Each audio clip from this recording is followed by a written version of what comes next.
안녕하세요. 네, 저는 모두의 연구소 김승일이고요. 네, 오늘 할 논문은 Universal Music Translation Network이라고 해서 어, 음악에서의 스타일 트랜스퍼라고 생각을 하시면 돼요. 네, 그리고 얼마 전에 발표돼서 굉장히 기존 것 대비 상당히 잘 돼서 주목을 받았던 논문이고요. 네, 시작하겠습니다. 네, 근데 이 논문을 보려면 사실은 엔신스를 먼저 봐야 돼요. 얘는 웨이브넷 오토인코더라는 거를 제안한 거고요. 구글 브레인이랑 딥마인드에서 만든 오디오 신호 합성 방법입니다. 예. 그래서 오디오용 오토인코더를 제안을 한 거예요. 네. 그래서 요 오늘 발표할 논문 이전에 알아야 되는 이 엔신스라는 거는 일단 웨이브넷은 그러니까 웨이브넷은 컨디션을 줄 수도 있고 안 줄 수도 있거든요. 제가 예전에 웨이브넷 발표했을 때 혹시 기억하실지 모르겠지만 컨디션을 줄 수도 있고 안 줄 수도 있어요. 근데 컨디션을 안 주고 제너레이션을 하면은 뭐 베블링 사운드 같은 문제가 생긴대요. 네.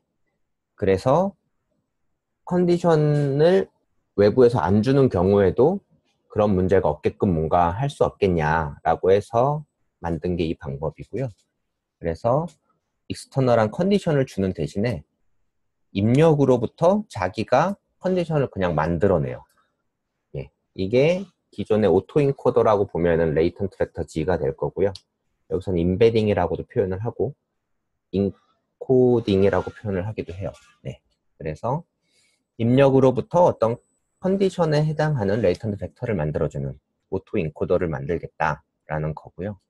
예. 그래서 우리가 어떤 인코딩된 임베딩을 만들고 그거로부터 다시 입력 X를 만들어내면 오토인코더 구조잖아요. 그래서 오디오에서는 주로 웨이브넷을 디코더로 쓰니까 웨이브넷 오토인코더라는 이름을 붙여서 엔신스라는 거를 발표를 구글에서 했었고요. 오늘 내용은 거의 대부분 이 엔신스에 대해서 할 거예요. 네. 이게 기존의 웨이브넷 그림 기억나시죠? 네. 그래서 어, 입력이 들어오면은 잠시만요. 예. 입력이 들어오면은 그게 다일레이티드 컴보 돼가지고 그 다음 샘플을 예측해서 출력을 내보내고 그 출력을 다시 입력으로 가지고 와서 예, 또 다일레이트 컴보 하는 그런 형식으로 되어 있는 게 기존의 웨이브넷입니다. 그래서 보시면은 기존의 웨이브넷을 보면은 n-1개의 어떤 입력 샘플이 들어와요. 예, 그래서 이 앞에서 보시면은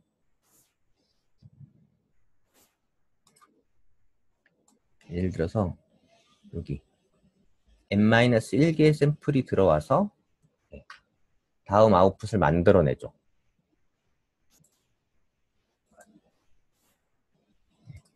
아이고, 여기 n-1개의 샘플이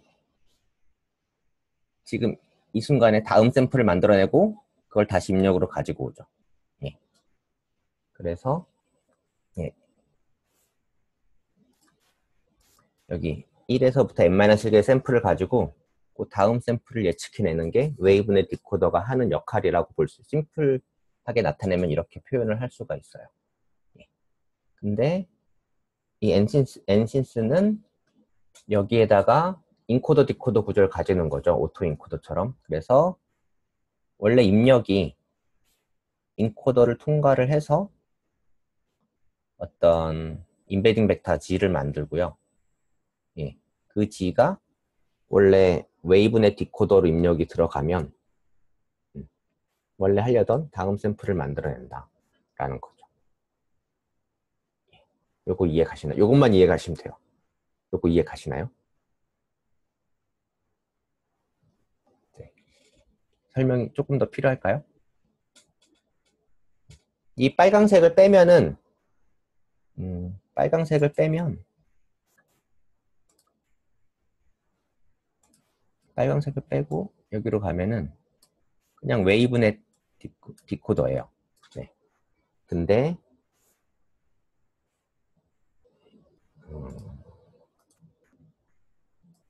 여기서 인코더를 한번 통과하고 예, 거기서 나온 레이턴트 벡터를 다시 입력으로 줘서 컨디션으로 줘서 예, 출력을 뽑아내겠다 인 거죠. 이거를 웨이브넷 오토 인코더라고 해요. 이렇게 하면은 아까 전에 컨디션이 없었을 때 발생하는 문제를 없앨 수 있다라고 하고요. 예. 이게 실제 이제 논문에 나온 구조예요. 그래서 여기가 인코더 파트고요. 네. 인코더 파트를 조금 자세히 보면 예, 이렇게 돼요. 여기는 이 초록색으로 되어 있는 부분은 웨이브넷의 그냥 레지듀얼 블럭이랑 똑같아요. 그러니까 다일레이티드 컨볼루션이랑 똑같은 거예요. 예, 그거에 30레이어가 있고요. 그냥 다일레이티드 컨볼루션을 했다라고 보시면 되고요. 여기는. 예. 그 다음에 원바이원 컴보가 나오거든요. 예. 그래서 원바이원 컴보 16개의 채널을 가지고 인베딩 벡터를 만들어줘요. 이 결과를 가지고. 예. 그리고 나서 에버리지 풀링을 해주는데요. 이 에버리지 풀링을 할 때 이 스트라이드를 줄 텐데요. 이 스트라이드를 여기서는 512로 주거든요. 그러면 512 샘플마다 인베딩 벡터가 하나씩 나오게. 예. 그래서 이거를 예를 들어서 뭐 128로 했다. 그러면은 128마다 인베딩 벡터가 나오니까 입력을 더 빨리빨리 표현할 수 있게끔 하는 인베딩 벡터를 더 빨리빨리 뽑겠다라는 거고요. 템포럴 레졸루션이 좋아지고 스트라이드를 길게 해서 뽑아내면은 템포럴 레졸루션이 낮아지는 거죠. 예. 그리고 나서 나온 이 인베딩 벡터를 가지고 웨이브넷 디코더에 입력으로 넣어줍니다. 컨디션으로 넣어주죠. 요게 전체적인 구조예요. 그래서 만약에 이 엔신스 코드에서 보면은 4초 단위로 일단 인베딩을 구하거든요. 그러면은 1초에 16,000 샘플의 샘플링 웨이트를 가지는 오디오 신호가 있다고 치고, 예, 그거를 4초 단위로 인베딩 벡터를 구한다고 하면, 예, 그러면은 4초니까 총 64,000 샘플이 있겠죠. 예, 걔를 스트라이드를 512로 줘면서 움직여가면서 샘플링을 하면 총 125개의 인베딩 벡터가 얻어져요. 64,000 나누기 512. 그러면은 64, 그러니까 4초 동안에 125개의 인베딩 벡터가 나오고요. 그 인베딩 벡터는 16by 1이라고 했으니까, 예, 125by 16짜리 인베딩 매트릭스가 나온다고 보시면 되죠. 4초마다. 예. 소장님, 네. 그러면은 네. 여기서 인풋 오디오 청크를 디코더에 또 넣어주잖아요. 네. 얘를 빼고도 실험을 했나요? 빼고 실험을 했다는 게 무슨 말씀이시죠? 그러니까 원래 인코더라고 하면 인코딩 된 것만으로 디코딩이 가능해야 되는데 네. 네네네네. 아니요. 여기서는, 그러니까 입력을, 잠시만요. 그러니까, 구조가, 예, 구조가, 그러니까, 지금 요 라인이 없이 해봤냐라는 거죠? 네, 그렇게 네, 하는 원래 게 더 이렇게 하죠. 그렇죠. 바틀렛 구조를 하면은 이제 이렇게 되는 거잖아요. 그죠? 여기가 Z고. 근데 그렇게 하지 않았어요. 여기서는 원래 출발 자체가 컨디션을 만들어내는 게 목적이라고 나와 있거든요. 그러니까 컨디션이 없을 때 잘 안 되니까 컨디션을 만들어 주고 싶은데 그 컨디션을 외부에서 가지고 오면은 뭐 예를 들면은 TTS다. 그러면은 그 단어 혹은 캐릭터 단위의 어떤 정보들을 컨디션을 넣어주는 거거든요. 그렇게 외부에서 정보를 주는 경우는 괜찮은데 그런 정보가 없을 때 웨이브넷이 잘 안 된다라는 거죠. 그래서 내부의 정보를 가지고 원래 입력 자체만을 가지고 컨디션을 만들어내서 디코딩을 해보겠다로 출발을 해서 예. 그러니까 일반적인 오토 인코더랑은 약간 구조가 다르죠. 알겠습니다. 네. 그렇게 됐고요. 그래서 실제로 보면은 이렇게 생긴다라는 거가 보여져요. 그래서 예, 위에가 그냥 입력 오디오 신호예요. 예, 그리고 밑에가 임베딩을 구한 거고요. 잘 보시면은 여기에 16개의 어떤 선이 지나가고 있거든요. 네, 그러면은 뭐, 예, 16개의 선이 지나가고 있고 16 x 1 벡터 하나라고 보시면 돼요. 여기 이 세로줄을 쫙 그어서 보면은 예, 예를 들어서 뭐 8번째 타임 슬롯에서의 그 임베딩 벡터는 이렇게 나오는 거죠. 예, 그렇게 되고요. 그래서 이 세로축은 16개의 임베딩 값이라고 보시면 되고요. 가로축은 원래는 4만 샘플이었는데 5126 스트라이드를 해가면서 값을 하나씩 임베딩 벡터를 뽑아낸다 그랬으니까 예, 4만이라고 생각을 하면 총 78개의 임베딩 벡터가 나오겠죠. 예, 그렇게 보시면 됩니다. 예, 그럼 결국 이걸 가지고 뭘 할 수 있냐라고 봤을 때 원래 입력 오디오를 다시 리신테사이징을 할 수 있어요. 이건 오토인코더랑 비슷하죠. 이렇게 되면서 오토인코더의 그 레이턴트 벡터들이 가지는 어떤 특징들을 얘도 비슷하게 따라 할 수가 있어요. 가령 원래 그 인코디된 결과가 임베딩 벡터들이 이렇게 나왔다고 치면은 얘를 그냥 타임 축에서 2배로 압축을 해요. 이렇게. 예. 그 다음에 디코더에 넣으면은 원래 입력이 2배 빠른 속도로 재생이 돼서 나오고요. 예. 얘를 2배로 늘려가지고 디코더의 컨디션을 주면은 원래 입력이 2배 느려져서 나오게 돼요. 예. 그런 식으로 어떤 임베딩 벡터하고 레이턴트 벡터를 조금 컨트롤을 하면은 그거에 따라서 예, 만들어지는 출력이 바뀌는 거죠. 그리고 2개를 믹싱도 돼요. 예. 뭐 예를 들면 얘는 제 기억으로 어떤 뭐 비트 소리거든요. 예. 그리고 그러니까 이 인코딩 1은 어떤 비트 음악 소리를 인코딩한 임베딩 벡터고요. 인코딩 2는 첼로 소리였던 것 같은데 첼로 소리를 인코딩한 어떤 임베딩 벡터예요. 그럼 2개를 더해서 2로 나눠가지고 하면 이 밑에 3번째 걸 만들 수 있겠죠. 예. 그러면 그 2 소리가 섞여가지고 나오는 어떤 그런 결과가 나오고요. 믹싱도 되고 얘는 크로스 페이딩이라 그래서 이 첫 번째 오디오로부터 만든 임베딩 벡터를 갈수록 소리를 점점점 줄여요. 이렇게. 예. 그리고 2번째 소리를 점점 키워요. 그러면은 임베딩 벡터 2개가 잘 믹스된 형태로 나올 거잖아요. 그러면은 그 오디오 신호도 이거를 따라서 점점 페이드 아웃 됐다가 페이드 인 되는 그러니까 2개의 신호를 혼합해서 나오게끔 디코딩이 돼요. 그러니까 레이턴트 벡터 단에서 뭔가 더하고 빼고 믹스하고 늘리고 줄이고 이런 것들이 실제로도 다 된다고 보시면 됩니다. 오디오에서도. 소장님, 그러면은 이거는 그러니까 인퍼런스 타임에서 하는 얘기죠. 네. 저걸 만들어 놓고 네. 이제 N1 타임 스텝 1부터 하나씩 만들어 나갈 때 원래는 그 타임 그전 거를 바탕으로 인코딩을 하는데 그걸 떼버리고 재계와 마치 인코딩된 컨디션인 것처럼 하나씩 주면은 이렇게 만들어진다는 얘기죠. 그러니까 얘는 지금 컨디션으로만 주는 거거든요. 입력이 아니라. 네, 예. 그러니까요. 예. 예. 그러니까 이제 이게 인퍼런스 그렇죠. 타임에서 인퍼런스 할 때, 예, 디코딩 할 때, 네, 맞습니다. 네, 그래서 여기까지가 이제 엔신스라고 그 오늘 할 논문을 알기 위해서 필요한 지식이에요. 결국은 웨이브넷 오토 인코더만 아시면 돼요. 예. 그래서 웨이브넷 오토 인코더를 쓰기 때문에 제가 웨이브넷 오토 인코더를 잘 몰라서 공부를 한 거고요. 예.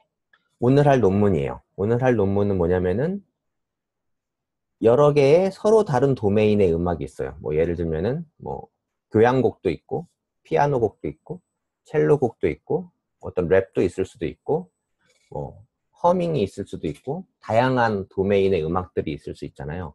그거를 또 다른 도메인으로 바꿔주고 싶은 거예요. 이 논문이 하고 싶은 게.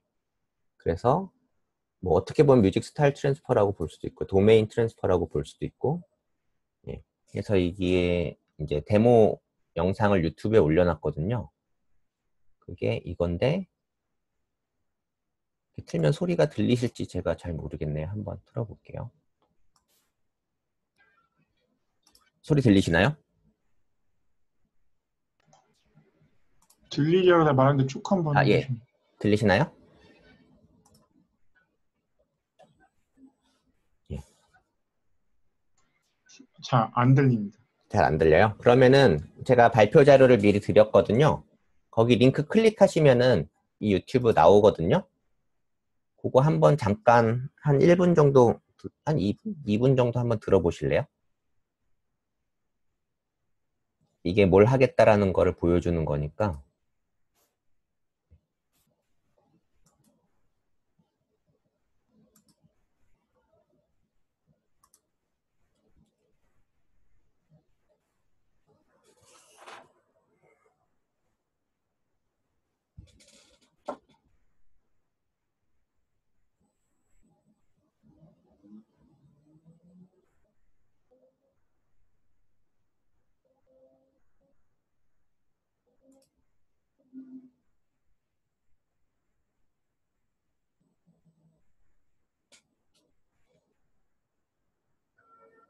좀 들어보셨나요?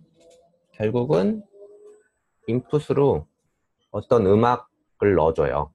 예, 어떤 음악을 넣어주면은 그거로부터 아웃풋을 제너레이션을 하는데 자기 맘대로 바꾸죠. 예, 무슨 합시코드 음악으로 바꿔준다거나 예, 뭐 아니면은 뭐 피아노 음악으로 바꿔준다거나 교향곡 스타일로 바꿔준다거나 그게 예, 인풋과 같은 음인데 같은 음을 가지고 있는데 어떤 스타일을 바꿔주는 거죠. 근데 이 결과가 여지껏 나온 거 대비로 상당히 괜찮아요. 그리고 엔신스도 들어보시면은 그 이제 홈페이지 들어가서 들어보시면은 소리가 그렇게 좋지 않거든요. 예. 이게 그런데 얘는 그런 대로 들어줄 만한 소리도 나오고 예, 결과는 굉장히 여지껏 나온 것 치고는 굉장히 좋은 결과라고 볼 수 있습니다. 예. 그러면은 다시 장표로 들어올게요. 예. 근데 이제 문제라기보다는 이제 딥페이크라는 거 아시죠? 네. 딥페이크는 이 사람의 얼굴을 다른 사람의 얼굴로 바꿔주는 거예요. 그래서 이 오리지널 비디오에서는 이 펄른이란 사람이 이제 말을 하고 있는데 그거를 올리버라는 사람으로 대체를 한 영상이고요. 요거는 보여드릴 수가 있을 것 같습니다. 아까 예, 이거거든요. 보이시죠? 예. 그럼 위에가 오리지널 영상이고 밑에가 이제 딥페이크로 바꾼 영상인데 예. 얼굴이 다 바뀌죠. 예. 이거는 많이들 보셨죠? 예. 그건 많이 본 유명한 예, 알고리즘이고요. 이 알고리즘이 이렇게 구성이 돼 있어요. 예. 결국은 어떤 사람의 사진을 얼굴을 다시 제너레이션 하는 오토 인코더 구조로 되어 있는데요. 네. 인코더에다가 입력을 넣어줄 때 예를 들어서 폴른 이미지다. 폴른의 얼굴이다. 그럼 그거를 오그멘테이션을 좀 해서 조금 찌그러뜨리거나 돌리거나 뭐 이런 식으로 오그멘테이션을 해서 인코더에 넣어줘요. 그래도 폴른 얼굴이 잘 나오게 인코더를 학습시키죠. 인코더, 디코더를. 예. 그리고 예. 올리버도 마찬가지로 예. 올리버가 나오도록 오그멘테이션 해서 넣었을 때 나오도록 하죠. 근데 중요한 게 인코더는 같은 걸 써요. 같은 인코더를 쓰고요. 디코더는 다른 걸 써요. 그래서 어떤 사진이 들어와도 이 두 명의 어떤 사진이 들어와도 인코더를 통해서 인베딩이 된, 인코딩된 벡터를 가지고 디코더 A를 통과시키면 폴론이 나오고요. 디코더 B를 통과시키면 올리버가 나오게 만드는 거예요. 그러면은 마지막에 우리가 디코더만 바꿔주면 되는 거죠. 폴른으로 인코더를 넣었지만 디코딩은 올리버로 하게. 이게 이제 딥페이크의 알고리즘이거든요.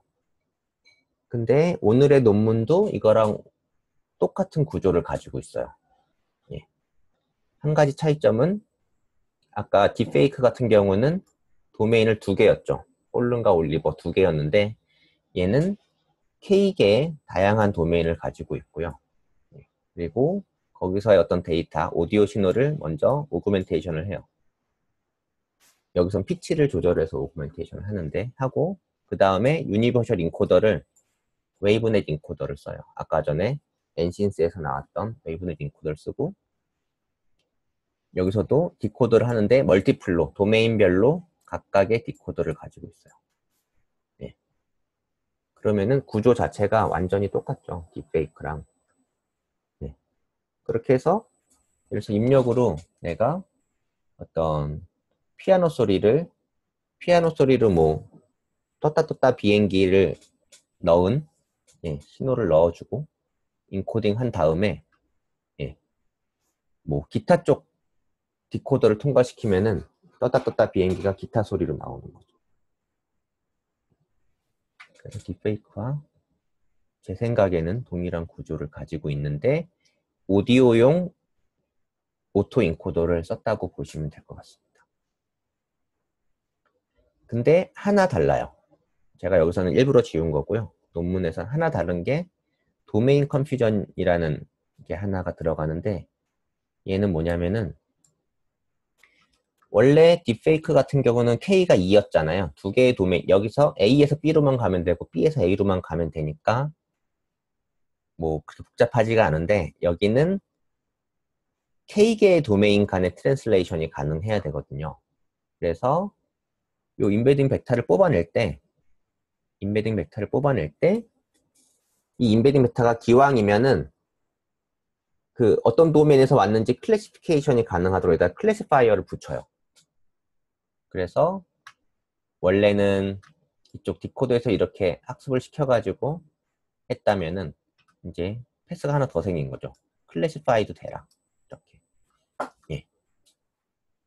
그렇게 하면은 이렇게 나온 인베딩 벡터 자체가 뭔가 도메인별로 어떤 다른 공간에 있다고 그래야 되나? 그러니까 클래시파이를 할 수 있는 어떤 특징들을 가지게끔 되니까 뭔가 도메인 간의 구별을 좀 할 수 있게끔 인베딩이 되지 않을까라고 해서 붙인 것 같은데요.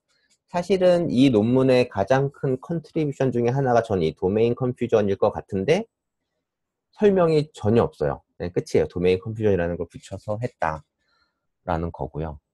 근데 사실 뭐 클래시파이어를 밑에다 붙여가지고 어떤 피처 벡터를 뽑는 것도 사실은 많이 쓰는 방식이니까 네. 그렇게 강조하지 않은 것 같기도 하고요. 네. 예. 여하튼 그래서 제가 봤을 때 이제 딥페이크랑 거의 동일한 구조로 보이고 딥페이크가 이제 훨씬 먼저 나온 논문인데 이 논문의 레퍼런스에는 딥페이크가 없어요. 그래갖고 제가 처음에 읽을 때 좀 되게 어렵게 읽었거든요. 되게 어렵게 읽다가 보다 보니까 결국은 이게 딥페이크랑 같은 구조인 것 같아요. 근데 이 논문은 저자들이 이제 자기네들은 겐과도 다루고 기존에 그러니까 이미지에서 쓰던 겐류의 어떤 도메인 어댑테이션과도 다르고 그 스타일 트랜스퍼 방식과도 전혀 다른 우린 오디오만을 위한 이런 걸 만들었다는 식으로 이제 이야기를 푸는데 사실은 딥페이크에서 가지고 온 게 아닌가라는 생각이 조금 들어요. 구조가 너무 똑같아서. 근데 어쨌건 레퍼런스에는 없고요. 그래서 이게 결국은 논문에 나온 이제 로스 펑션이고요. 학습을 시킬 때 쓰는 로스 펑션이고요. 예, 그래서 입력이 들어가면 걔를 오그멘테이션 해요. 근데 얘는 오그멘테이션 할 때 랜덤 시드라고 보면 되고요. 어쨌건 잠시만요. 입력이 들어가면 걔를 오그멘테이션을 해주고요. 예, 그 다음에 인코딩을 해서 인베딩 벡터를 뽑고 그걸 가지고 디코딩을 하죠. 그럼 이게 오토 인코더니까 이렇게 해서 나온 오토 인코더의 결과가 예, 그 타겟이 다시 입력이 되어야 되니까 예, 이렇게 해서 로스를 구성을 해요. 이게 오토 인코더 로스고요. 근데 아까 전에 이 도메인 컨퓨전을 붙인다 그랬으니까 도메인 컨퓨전 로스가 하나가 더 들어가요. 얘는 똑같은데 입력이 오그멘테이션 되고 인코딩이 됐는데 그 인코딩된 임베딩 벡터를 가지고 클래시파이를 해보는 거죠. 그래서 클래시파이에서 잘 되게 하는 클래시피케이션 네트워크를 하나 둬서 걔를 여기서는 도메인 컨퓨전 네트워크라고 이름을 붙였어요. 예. 그래서 그게 이 J가 이제 도메인 클래스 이름이거든요. 그러니까 J가 1이면 피아노 음악, J가 2면은 허밍 음악 뭐 이런 식으로. 예. 그래서 그 두 개를 동시에 고려한 로스를 가지고 인코더를 구성을 하면 좋다. 뭐 이렇게 하면서 끝나는 논문입니다. 예. 끝났어요. 예. 혹시 질문 있으실까요?